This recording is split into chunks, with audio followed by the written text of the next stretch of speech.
यदि कोई बच्चा इस कॉपी को लेकर हमारे इस हॉस्पिटल जाएगा, उसका जो हेल्थ चेकअप है वो फ्री होगा। ठीक है, आप भी जा सकते हैं, मम्मी पापा भाई बहन किसी को भी लेके जा सकते हैं आप साथ में। ठीक है, ये हमारा जो चैरिटेबल हॉस्पिटल है, घर बता देना। ये जो चैरिटेबल हॉस्पिटल है हमारा गेल रोड पर है, एड्रेस नीचे लिखा है इसमें। ठीक है, दूसरा लिखा ना, इसके नीचे लिखा देखो, ये लिखा ना जिंदल रियल एस्टेट डेवलपर लिखा है ना, ये हमारी कंपनी है, सबकी कंपनी है। ठीक है, ये हमारी कंपनी है। और यहाँ तो हमने तीन काम तीन काम जरूर। क्या लिखा, कौन पढ़ेगा, जोर से बोलो, पढ़ो जोर से। जरूरतमंद बच्चों को स्कूल, खेल और उच्च शिक्षा में सहायता प्रदान करना। अगर आपको लगता है कि किसी भी बच्चे को जरूरत है, चाहे वो पढ़ाई में हो, चाहे खेल में हो, चाहे कूदने में हो, है ना, जैसे भी किसी को भी लगता है कि हेल्प चाहिए, तो हम हेल्प करने के लिए हमेशा तत्पर रहें। दूसरा कौन पढ़ेगा, आप पढ़ो जोर से। माता पिता को कारोबार शुरू करने के लिए 20,000 तक का ब्याज मुक्त लोन। हाँ, समझ नहीं बात की। अगर आपके माता पिता, ये आपके हॉकी बच्चों के लिए, टेनिस बच्चों के लिए, अगर आपके माता पिता कोई काम शुरू करना चाहते हैं और उनके पास पैसे नहीं है ना, तो उनको 20,000 रुपये तक का हम बिना ब्याज का लोन देते हैं। ठीक है, गुड आइडिया। चलिए जाए। अच्छा, तीसरा कौन पढ़ेगा, तीसरा? हाँ, पढ़ो जोर से।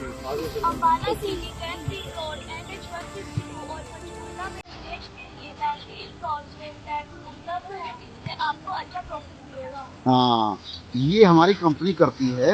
हम अपना लैंड लेके कॉलेज प्लॉट काटते हैं, प्लॉट्स को बेचते हैं। ठीक है, अगर किसी को भी प्लॉट की रिक्वायरमेंट हो तो उनको कम रेट में अच्छे प्लॉट देंगे ताकि उनको प्रॉफिट आ सके। ठीक है, ये तीनों काम में देखेंगे। ठीक है, गुड आइडिया। ओके, तालियां। बच्चों, आज मैं पहली दफ़ा ग्राउंड में मतलब कि आपको मिल रहा हूँ, तो बहुत अच्छा लगा। जो बच्चे आज आए हुए हैं, जो कुछ पुराने हैं, 4-5 बाकी सारे नए, बहुत अच्छी बात है बेटे, वेरी नाइस। आपने हॉकी शुरू की है, ठीक है ना, तो आपने इसको एक इस तरह से लेना है भी हमने ज़िंदगी में कुछ बनना है, ठीक है ना। जितनी मेहनत करोगे भगवान उतना ही आपको फल देगा, ठीक। उसके साथ साथ पढ़ाई भी रखनी है। और यहाँ पे इस ग्राउंड में मैं पिछले 12-13 साल से जुड़ा हुआ हूँ। और ये बच्चा जो हमारे ये लड़का है जी, ये इसी तरह छोटा सा 3 साल का, तीसरी क्लास में था जब इसको हमने वहाँ से लिया था जी। और भगवान की बड़ी कृपा, आप देखो टॉप क्लास प्लेयर है और आगे निकलेगा ही निकलेगा, ये भी हमारे को पक्का पता है, ये आगे जाएगा ही जाएगा।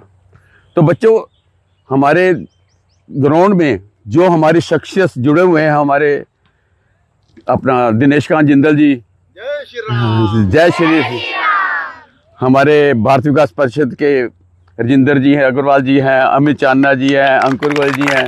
और सबसे बड़ी बात, आज हमारे को जो मुलाकात पहली दफ़ा हमारे डीएसपी साहब से हुई है, तो हमारे को उनके लिए स्पेशल क्लैप, क्योंकि ना ऐसे बहुत कम लोग आते हैं जो इतना इंटरेस्ट, मैं तो सुन के हैरान रह गया इनका, जो इनकी सोच, इनकी एक स्पोर्ट्समैन की जो सोच होती है वो है इनकी।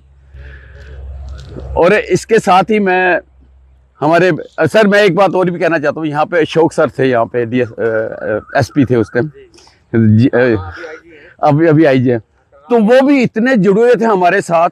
बच्चों को हॉकियाँ चाहिए, बोर्ड चाहिए, कुछ भी चाहिए, अरे आप सर आप बोलो क्या चाहिए, आपको क्या चाहिए जी, तो वो भी हमारे बहुत, हमारी टीम जो है हमारे ऋषि जी हैं जी, ये तो पूछो ही मत, जो इनकी डेडिकेशन वो है। तो बच्चों यहाँ पे आपको किसी चीज़ की भी ज़रूरत होगी, हम ये नहीं है हॉकी सिर्फ हमारी हॉकी ही है, हॉकी तो है, लेकिन इसके साथ साथ हम जो है किसी चीज़ की रिक्वायरमेंट हो, शूज़ की रिक्वायरमेंट है, यूनिफॉर्म के लिए मैंने बोला है इन्होंने, अपना कोच साहब ने, तो आपको यूनिफॉर्म भी मिलेगी, शूज़ भी मिलेंगे। लेकिन बेटा हम एक चीज़ चाहते हैं, कोच साहब यही चीज़ चाहते हैं भी आप मेहनत करो। Mind dwells in a healthy body, इसका मतलब किसको पता है? चलो हिंदी में इसका मतलब ये है, जो एक हेल्दी या स्वस्थ शरीर होता है उसमें ही एक स्वस्थ दिमाग रहता है। समझे मेरी बात? अब जैसे आप लोग जो है यहाँ प्रैक्टिस कर रहे हो, कोच साहब प्रैक्टिस करवा रहे हैं, तो आपका पूरा बॉडी का जो है स्वेटिंग भी होगा, हर एक मसल काम करेगी। फ्रैक्शन ऑफ सेकंड में, मतलब उसके छोटे से हिस्से में, सेकंड में आपको डिसीजन लेना होता है। बॉल इधर काटूं, इधर से निकलूं, ये अटैक करेगा, डिफेंस करेगा, तो मैं कैसे करूं? मतलब वो सेकंडों के बहुत कम हिस्से में आपको डिसाइड करना होता है। तो कुल मिला के आपकी बॉडी की जो मूवमेंट है वो भी सेकंडों के हिसाब से चलती है, और उसका डिसीजन जो दिमाग ने लेना है वो भी सेकंडों के हिसाब से चलता है। एक बात। दूसरी बात ये है कि आपको फैसिलिटी मिल रही है, अभी कुछ अच्छे लोग हैं, कोच साहब हैं, मतलब जो आपको मदद मिल रही है उसका आप बेनिफिट लो। ठीक है, आजकल बच्चों में ज़्यादा बीमारी आ गई है मोबाइल की। मोबाइल में जो है, एक घर में अगर 5 मेंबर हैं तो 5 के 5 बात नहीं करते मिलेंगे, मोबाइल में मिलेंगे। और चीज़ें अगर कोई ज्ञान की लेनी है वो लो, लेकिन ग्राउंड जो है सबसे बढ़िया चीज़ है। एक यूएस का जो है एक रेसलर था, उसका नाम था एंथनी गोबलेस, और उसकी एक टांग थी, एक टांग। ठीक है, तुम्हारी दोनों आंखें ठीक हैं, हाथ ठीक हैं, दोनों टांगें ठीक हैं। उस आदमी ने जो है हिस्ट्री बनाई थी, एक टांग का रेसलर था और 2 टांगों वाले से लड़ता था और वो जीता। जिस यूनिवर्सिटी में पढ़ता था वहाँ के फिर चैंपियन बना, वहीं पे फिर जो है वो डायरेक्टर और बड़े बड़े ओहदों पे रहा वो। तो आप जो है कल्पना करो कि कोई बच्चा अगर उसका कोई हाथ नहीं है, पैर नहीं है या आँख नहीं है, आपकी तो सारी चीज़ें हैं, तो आपको तो भगवान ने पहले ही बहुत जो है ब्लेसिंग दे रखी है। और कई लोग ऐसे होते हैं जिनको सब कुछ होते हुए वो गलत आदतों में पड़ गए, ड्रग में पड़ गए, फिर उनके ना हाथ काम के हैं, ना पैर है, ना आँख है, कुछ भी नहीं है, वो बोझ बन जाते हैं। आप समझे? तो कुल मिला के कहने का ये मतलब है कि आपको ये मौका मिला है और इसका फ़ायदा उठाओ। आपको बड़े अच्छे जो आपके गुरु मिले हैं, आपको सपोर्ट करने के लिए सामाजिक जो है बहुत अच्छे लोग मिले हैं, इसको आप करो। और दूसरा जो है, ग्राउंड जो है वो आपकी कर्म भूमि है। तो हम जब खेलते थे तो ग्राउंड में अगर कहीं गड्ढा है या कोई टेंट लग गया, कील है, कांच है, तो हम खुद उसको तैयार करते थे ग्राउंड को। तो इस चीज़ में भी संकोच नहीं करना है। जब आपने यहाँ पे खेलना है तो जब भी जो है, जैसे हमारे पुलिस फोर्स में भी जो है हमारे को श्रमदान बोलते हैं उसको, वो करते हैं। तो मैं यही चाहता हूँ कि आप इस पर ध्यान दो। और मैं कोच साहब को ये बता रहा था कि बहुत सारी ऐसी नौकरियाँ जिसमें स्पोर्ट्स का स्पेशल कोटा होता है और बच्चे ही नहीं मिलते, वो सीटें खाली जाती हैं। समझे मेरी बात? तो बच्चों, अब जो है आपने अच्छा मौका मिला है तो इसका फ़ायदा उठाओ और जो है आगे बढ़ो। ठीक है, बेस्ट ऑफ लक। भारत माता की, भारत माता की, भारत माता की। बहुत बढ़िया। आज हम भारत विकास परिषद महर्षि दयानंद शाखा की ओर से आपके बीच में आए हैं और हमें आपके बीच में लाने के लिए हमें प्रेरित किया हमारे बड़े भाई, हमारी शाखा के पूर्व अध्यक्ष श्री दिनेश कांत जिंदल जी ने। बच्चों, आप इतनी मेहनत करते हो, गेम खेलते हो, बहुत बढ़िया लगा, बहुत अच्छा। हम लोग भारत विकास परिषद से हैं और 5 सूत्रों पर काम करते हैं: संपर्क, सहयोग, संस्कार, सेवा, समर्पण। तो एक सेवा की भावना से ही हम लोग आपके बीच में हैं और ये कॉपीज़ हम आपके बीच में लेकर आए हैं। मैं दिनेश कांत जी से भी बात करूंगा कि इस बारे में बच्चों को थोड़ा सा मोटिवेट करें, इनको थोड़ा सा बताएं। जय श्री राम। थोड़ा जोर से जय श्री राम। थोड़ा और जोर से जय Shri Ram. Very good, very good. आपका जयघोष सच में बहुत बढ़िया है, बहुत बढ़िया। स्पोर्ट्समैन वाला जयघोष है, स्पोर्ट्समैन वाला जयघोष है। आप मेरे को तो पता चलती है ना। अब मुझे तो रोज सवेरे देखते हैं ना यहाँ पे, है ना, साइकिल में यहीं खड़ के जाता हूँ, है ना। तो आज मैं अगर हेल्दी हूँ तो सिर्फ और सिर्फ स्पोर्ट्स के कारण से।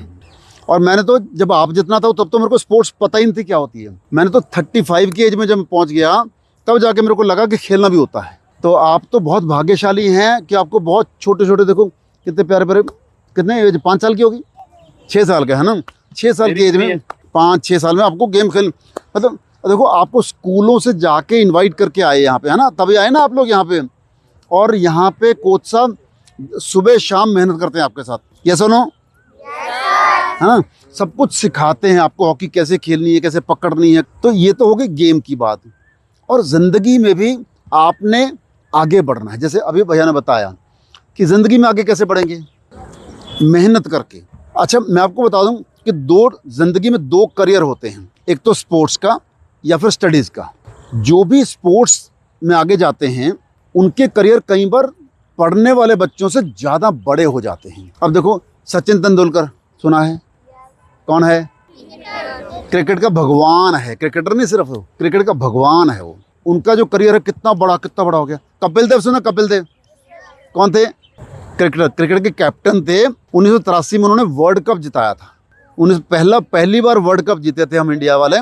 कपिल देव जो है ना हमारे साथ पढ़ते थे डीएवी कॉलेज में, हमसे सीनियर थे। वो जो है ना उन्होंने डीएवी कॉलेज से फेल होते रहे 4 साल, लेकिन डीएवी कॉलेज नहीं छोड़ा, क्योंकि इंडिया टीम से में जो सिलेक्शन होनी होती थी वो हमारे कॉलेज से बहुत ज़्यादा बच्चे जाते थे, इसलिए उन्होंने कॉलेज नहीं छोड़ा।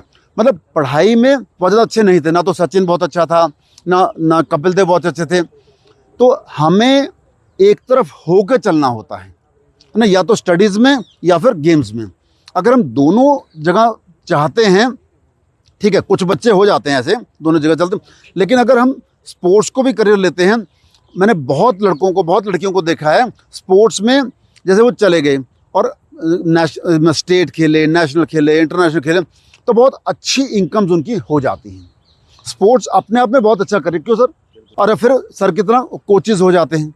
फिर एक सबसे बड़ी बात, खास बात क्या लगती है, उनकी ज़िंदगी ही खेल बन जाती है। सवेरे खेलना, शाम को खेलना। अब सर की जो ड्यूटी है, सर का खेलना और खिलाना ही ड्यूटी है ना। कितना मस्ती है ना ज़िंदगी की, है ना। बाकी सब लोगों को तो काम भी करना होता है, हाँ जी, तरसते हैं लोग, इसके लिए तरसते हैं एक्चुअली। अब मैं दिन भर तो ऑफिस में काम करता हूँ और सवेरे 2 घंटे जाके ग्राउंड में लगा के जाता हूँ। सर को तो ग्राउंड में लगाने के ही पैसे मिलते हैं समझे बात को। ज़िंदगी खेल बन जाती है, मस्त ज़िंदगी मस्ती बन जाती है, पूरी मस्ती बन जाती है। हमारे टेनिस के कोच हैं कमल जी, वो यहाँ पे पहले उन्होंने एकेडमी वगैरह शुरू की इधर, पहले तो कहीं डिफरेंट जगह पे थी, लेकिन आजकल वो ऑस्ट्रेलिया में है, वहाँ पे कोच हैं और बड़ा मोटा पैकेज ले रहे हैं। स्पोर्ट्स अपने आप में बहुत बढ़िया करियर है। जनरली पेरेंट्स जो हैं, हम पेरेंट, मेरा खुद का बेटा टेनिस में बहुत शानदार खेलता था, लेकिन जब वो 10th के एग्ज़ाम दिए उसने, तब हमें सिलेक्ट करना था कि स्पोर्ट्स या स्टडीज़। उसके स्टडीज़, वो ऐसा बच्चा है, उसके स्टडीज़ में भी 10 आउट ऑफ 10 आते। उस टाइम ना ग्रेड, आपको पता 10th क्लास में ग्रेड होते हैं, 10 आउट ऑफ 10 आते थे, और गेम भी बहुत अच्छा था, है ना। तो फिर हमने बहुत लोगों से सलाह की, सब कुछ किया, तो हमने फिर उसको स्टडीज़ में डाला। फिर वो IIT वगैरह भी क्लियर किया था उसने, बिट्स पिलानी भी क्लियर किया, बहुत अच्छा करिए। आज भी वो 1 करोड़ रुपये का पैकेज ले रहा है। लेकिन स्पोर्ट्स में भी डालता तो भी उसमें बहुत अच्छा होता। होता क्या है कि जनरली पेरेंट्स उसको स्टडीज़ में डालते, जैसे हमने डाला, इंस्टेड ऑफ स्पोर्ट्स। तो मैं कह रहा हूँ, अगर आपने खुद ने चाहा कि आप स्पोर्ट्स पर्सन बनना चाहते हैं, तो ही पेरेंट्स आपको स्पोर्ट्स में डालेंगे। अगर पेरेंट्स कहें कि आपने स्टडीज़ में जाना है, तो जनरली जाना पड़ता है ना, उनकी माननी पड़ती है, क्योंकि हमें लगता है कि उनको ज़्यादा पता है, हमें उतना नहीं पता है। लेकिन अगर आपको लगता है कि आप अच्छे प्लेयर बन सकते हो, ज़िंदगी में स्पोर्ट्स को एज ए करियर चूज़ कर सकते हो, तो आपने अपने पेरेंट्स को कन्विंस करना होगा कि यस मैं ये कर सकता हूँ, कर सकती हूँ, है ना। तो पेरेंट्स भी अलाउ करेंगे, क्योंकि पेरेंट्स भी क्या चाहते हैं कि आप एक अच्छे काबिल इंसान बने। यस और नो? सभी के पेरेंट्स ऐसे चाहते हैं, है ना। तो इसलिए अगर वो स्टडीज़ के लिए भी कह रहे हैं, तो वो आपके बेनिफिट के लिए कह रहे हैं। लेकिन अगर आप उनको कन्विंस कर पाएंगे कि मैं एक स्पोर्ट्स में अच्छी खिलाड़ी हूँ और मैं स्पोर्ट्स में भी अच्छा बन सकता हूँ, तो वो आपको अडॉप्ट करेंगे, कहते ठीक है बेटा करो, है ना। फिर स्पोर्ट्स में भी आपको जो भी चाहिए वो दिलवाएंगे आपको। तो आपने सेलेक्ट करना है कि आपको स्पोर्ट्स पर्सन बनना है, तो 100% स्पोर्ट्स पर्सन बनो। और अगर स्टडीज़ में जाना है, तो ठीक है, स्पोर्ट्स को फिर एज ए हॉबी अडॉप्ट कर सकते हैं, जैसे मैंने खुद ने अडॉप्ट की हुई है ना। मैंने पिछले साल अभी जो हमारे वॉकाथॉन होते हैं, हमने देखा होगा ना, मैं यहाँ वॉक करता था, जो वॉकाथॉन ना, मेरा अभी ब्रॉन्ज मेडल आया उसमें, 60+ कैटेगरी में, कैटेगरी होती है ना मास्टर गेम्स में, है ना, उसमें ब्रॉन्ज मेडल आया। तो ब्रॉन्ज, मेरे लिए तो ब्रॉन्ज मेडल, मैं तो पहली बार ज़िंदगी में ब्रॉन्ज मेडल देखा। मैं तो स्पोर्ट्स में कभी मेडल ही नहीं आया था। तो मैं तो ब्रॉन्ज मेडल लेके ही बहुत उछल रहा था कि वाह मेरा ब्रॉन्ज मेडल आ गया। है ना। लेकिन आप तो अभी इस एज से शुरू करेंगे तो आपके तो गोल्ड मेडल बहुत बहुत आएंगे, है ना। घर में स्पोर्ट्स पर्सन के घर में मेडल्स के ढेर लग जाते हैं। आपने देखा जनरली किसी की भी स्पोर्ट्स पर्सन की देखो, सबसे पहले अपने मेडल ही दिखाता है। नीरज चोपड़ा जानते हैं? नीरज चोपड़ा कौन है? जेवलिन अभी ओलंपिक्स में होके आया था ना, है ना। वो सारे अपने जब भी उसकी इंटरव्यू लेने आते हैं सबसे पहले अपने मेडल ही दिखाता है वो। हर एक स्पोर्ट्स पर्सन ऐसे ही करता है ना। तो आप भी, मैं चाहता हूँ कि बहुत बड़े बड़े मेडल्स दिखाएं। और यहाँ पे जो भी ज़रूरत होगी सर को बताइए आप, तो हम सब मिलके, देखो हमारी भारत विकास परिषद हमारे साथ है, हमारे डीएसपी साहब हमारे साथ हैं, है ना। मैं हूँ, हमारे किरण छिब्बड़ जी बहुत बड़े प्लेयर हैं, पता है आपको। पहले यही सिखाते थे यहाँ पे हॉकी। इस मैदान में हॉकी को प्रमोट करने वालों में सबसे ज़्यादा काम हमारे किरण छिब्बड़ जी ने किया है। आज भी सारा ऑर्गेनाइज इन्होंने किया, सारा प्रोग्राम। और हमारे ऋषि जी तो ग्रेट हैं, ठीक है। और एक बात मैं कहना चाहूँगा, एक दूसरे को जब हम विश करते हैं तो instead of saying good morning, good afternoon ऐसे, और हाय तो जम ही नहीं बोलना है ना। हाय तो तब बोलते हैं जब कोई बुरा काम हो जाता है ना। तो आप अपने आप को जय श्री राम बोलो, नमस्ते बोलो, सत श्री अकाल बोलो, है ना। ये हमारे अभिवादन करने के तरीके हैं, है ना। ऐसे हमें हमारे पेरेंट्स सिखाते ही हैं। हमें लगता है कि गुड मॉर्निंग करके हम ज़्यादा बड़े हो जाते हैं। नहीं, आज की डेट में हम जय श्री राम करके, नमस्ते करके, सत श्री अकाल करके ज़्यादा बड़े होते हैं, ठीक है। तो इसलिए जब भी एक दूसरे से मिलना तो जय श्री राम ही बोलना है, ठीक है। Good idea. क्या बोलेंगे? जय श्री राम। बहुत बढ़िया।